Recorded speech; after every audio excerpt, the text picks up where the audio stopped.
تازه حالا شما از این فسق و فجور دارید، خب اگر ما که به شما کاری هم نداشتیم پس چرا کارشکنی میکنید؟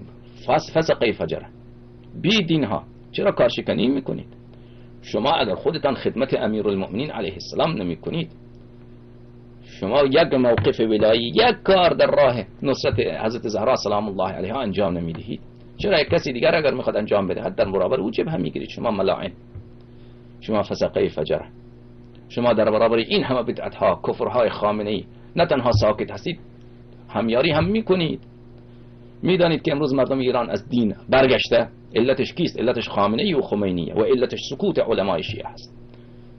خود خامنه ای در سخنرانی‌های خود مکرر متذکر می شود که اگر این نظام سقوط بکند بزرگترین لطمه را روحانیت میخورد. کاملا این درسته، کاملا این درسته، چون روحانیت آمده گدای در خامنه ای شده، چون روحانیت آمده مانند سگ دم میزنه بر دربار خامنه ای. به این خاطره، و الا اگر روحانیت حسابش را از نظام ایران جدا میکرد خامنه ای سقوط بکنه نکنه، روحانیت و مرجعیت حوزه علمیه پابرجا میماند چون حساب اینها جدا میشد. اما امروز اینطوری نیست.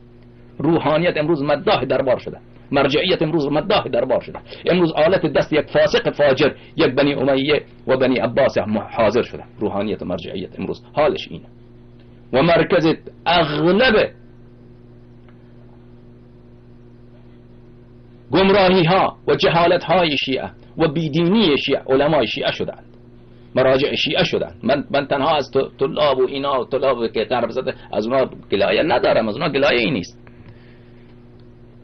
علمای شیعه، علمای سنتی که خودشان را سنتی میدارن در این مسئله خیلی مسئولیت دارن، خیلی زیاد مسئولیت دارن.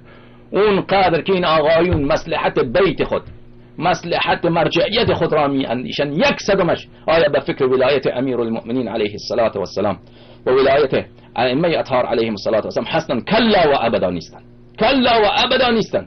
همه فکر و ذکر اینها مرجعیت خودشان، مصلحت بیت خودشان که این چطور مقلدین بیشتر میشه، چطور وکلای ما بیشتر میشه، چطور خمس از فلان تجار چطور بکنیم، همش به این فکر و ذکر هستن اینا.